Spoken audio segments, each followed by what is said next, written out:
Hello everyone, I am Deeksha Jain and I cleared Civil Services 2018 exam with the 22nd rank and my optional was English Literature. In this video, I will be talking about in detail about how I prepared for the optional and what all one has to do to clear this exam with English Literature. Okay, so the first thing that I want to go to is the sources and the books to refer for this optional. Before doing any books, what I feel is important is to read previous year question papers related to the core texts. Now, once you read the previous year question papers, you will have an idea about what kind of questions UPSC tends to ask in English literature. For this, after reading the question paper, these are the sources that I refer to and which I feel also one should refer. The first and the most important source is the core text. In English literature, we have dramas, poetry and novels and background topics. For the dramas, you have to read the original play. If you have any difficulty in reading Shakespeare because the language is a little archaic, you can also go for online sources like No Fear Shakespeare to see the exact translation so that it is better for you to understand the play. Apart from that, poetry, novels, you have to read the core text and that is very important. While you are reading the text, please make sure that the previous year question papers that you read about that text, you keep those in mind. Because then when you read the text, you will know what are the important parts of the text which you should keep in mind. What is your own analysis of the text based on the questions that UPSC tends to ask. Okay, after the core texts are done, and 70% of the preparation is just the core text. I would even say 80%. Everything else is, addition to this. For the background topics, what I did was just Google. So we have background topics like the Elizabethan age or the Jacobean drama. So for this, what you can do is you can just Google these words and you will find multiple sources like your Spark Notes, and you will also find some more literary sources. Just note down 5-10 points about that particular topic and you're good to go. It will be a 10-marker question, and if you're able to put in all those paragraphs and with evidence from the text related to that background topic, then you're good to go. You'll get good marks in that answer. Okay, now the second source that I personally found helpful was introductions to the text. Whenever you buy these texts, there will be different editions.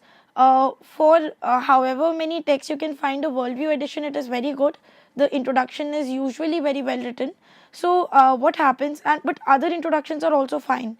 When you read an introduction, it is usually a person who has done some research on the text and they write about all the aspects of the text in that introduction. So it will give you a good overview. You can also collect critical comments from that introduction. So it is not necessary that you will find an introduction for every text, but for many you will find, and for those texts it will be very useful. Okay, now after the introduction, in introduction, one example that I would like to give. Now the foreword to Kanthapura written by Raja Rao, it is brilliant for that text because it has all the themes of the text and it has very beautiful quotations also that you can use in the answer, and it is very short. It is just 1.5 pages. So it's not a proper introduction, but then it is very useful. So introduction, foreword by the author, all these things you should pay attention to. Okay, after that you can go for online sources. In online sources, what you can do is you don't have to go too much in detail. So what happens is that when we read a text, there will be certain analysis and understanding that we will have, and that will be the core of our answer. But many times we sort of feel that in a particular area our understanding is lacking.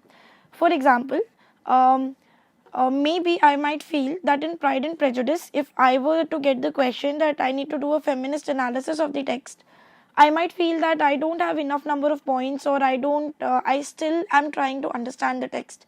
In such cases, you can just type this feminist reading of Pride and Prejudice. You can go to online sources like Lit Charts, Spark Notes, and even more literary sources like JSTOR, and you might find some scholarly articles. Don't spend too much time on it. Just give it one day, 4-5 hours. Note down whatever you can from these articles if it is useful. Build your understanding and then leave it. Whatever notes of like 1.5 pages that you have made is all you're going to require from that. Okay, after the online sources, one more thing I would like to say is that in going to the introduction, there are Norton editions of text also, and the introduction is very heavy. It is the introduction itself is 50 to 80 pages. So please don't go that much in depth. What UPSC requires is your understanding first, and after that if you give a little bit of critical comments, it's all right. And secondly, you won't have the time in UPSC preparation to go into so much depth of every text. So I would say that if you find that something is too lengthy, then avoid it. But if the text is too lengthy, you can't avoid it. The core text has to be read. It is a compulsory thing. Okay. One more source is IGNOU material.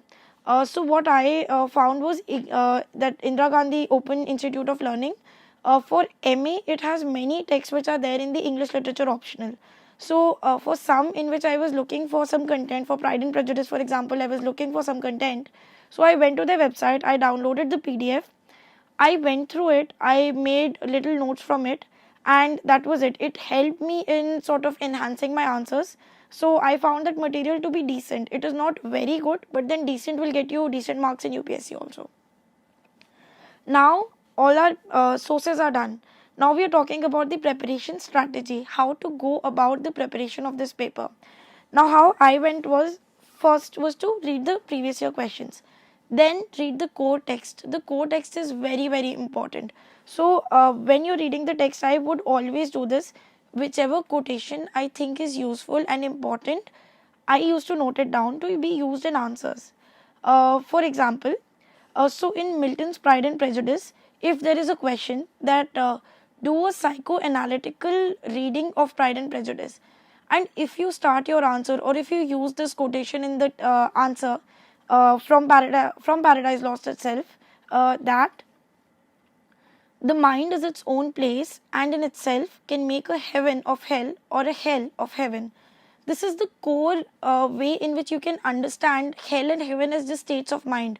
So this quotation will be very impactful. So look out for such quotations which are relevant to the answers and which personally you feel that these are beautiful quotations.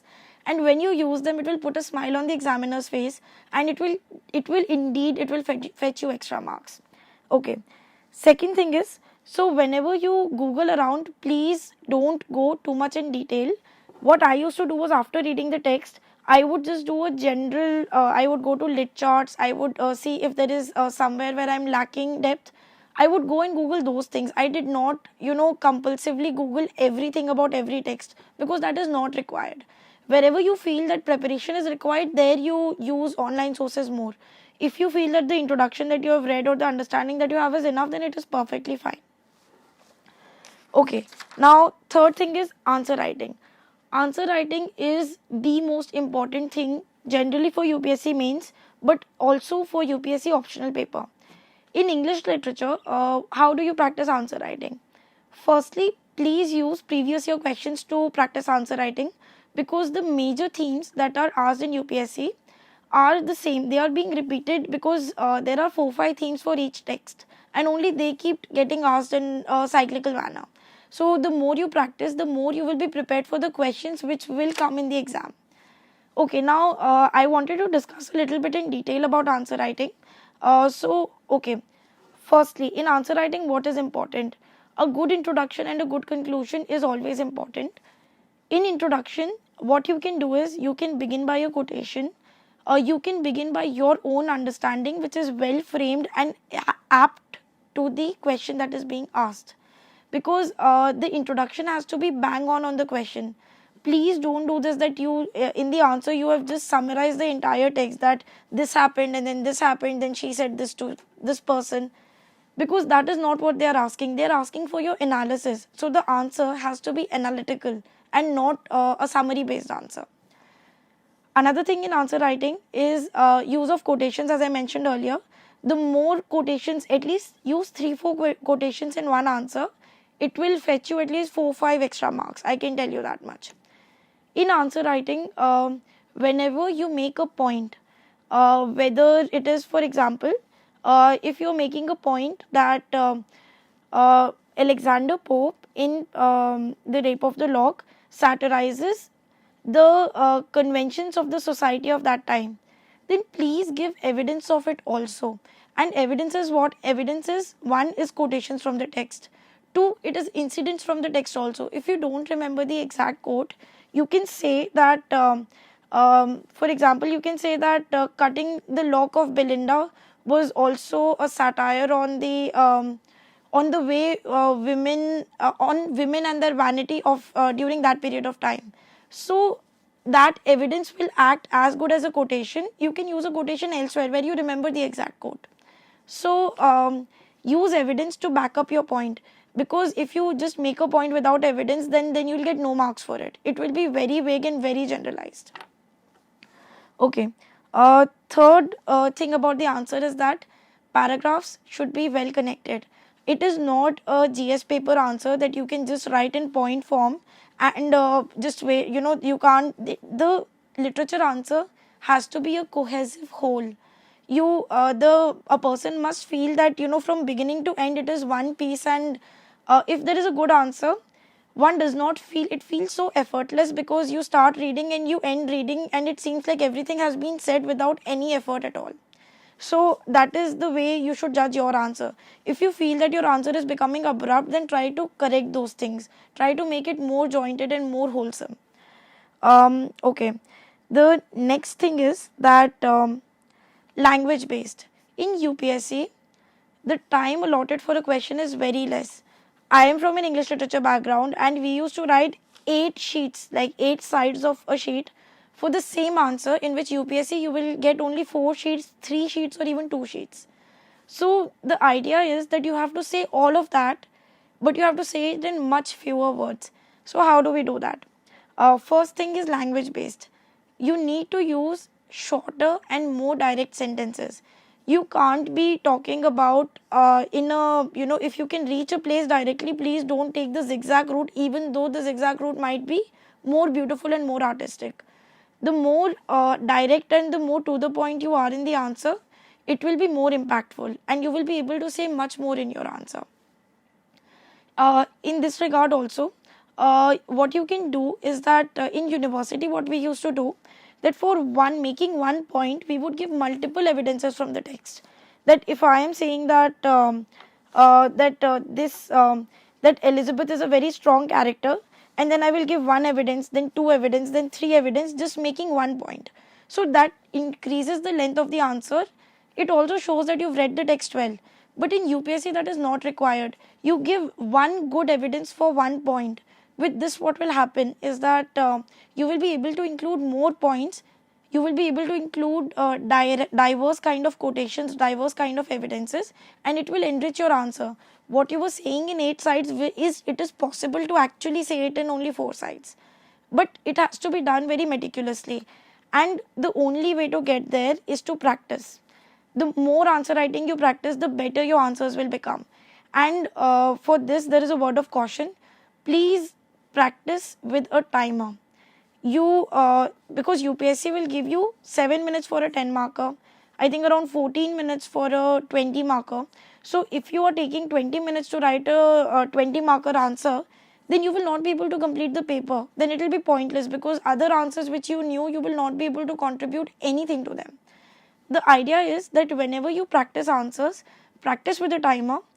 Even if the quality goes back, you practice again, and slowly the quality will improve.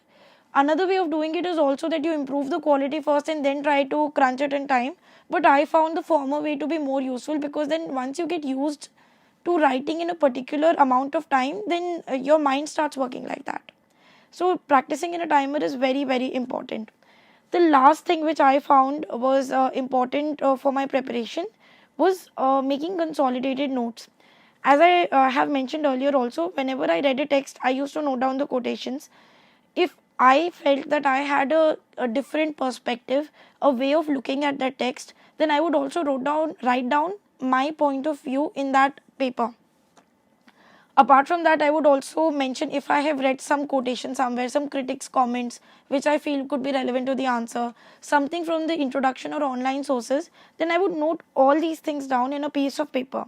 Now, what this will lead to is a 4-5 sheet stapled, I used to staple them.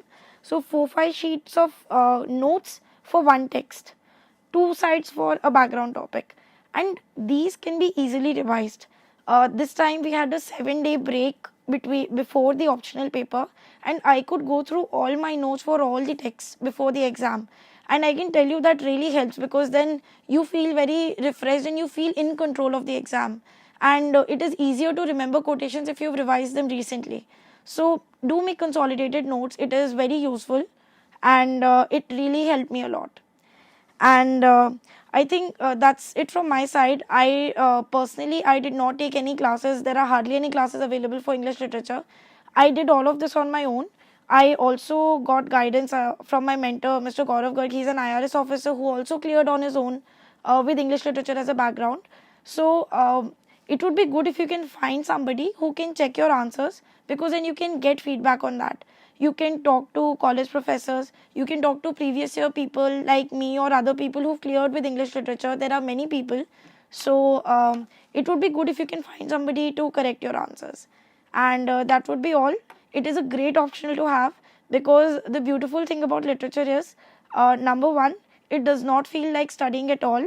So if you get bored after 4 days of studying GS, you can just pick up a novel, you can pick up a poet, and you can enjoy yourself and study at the same time.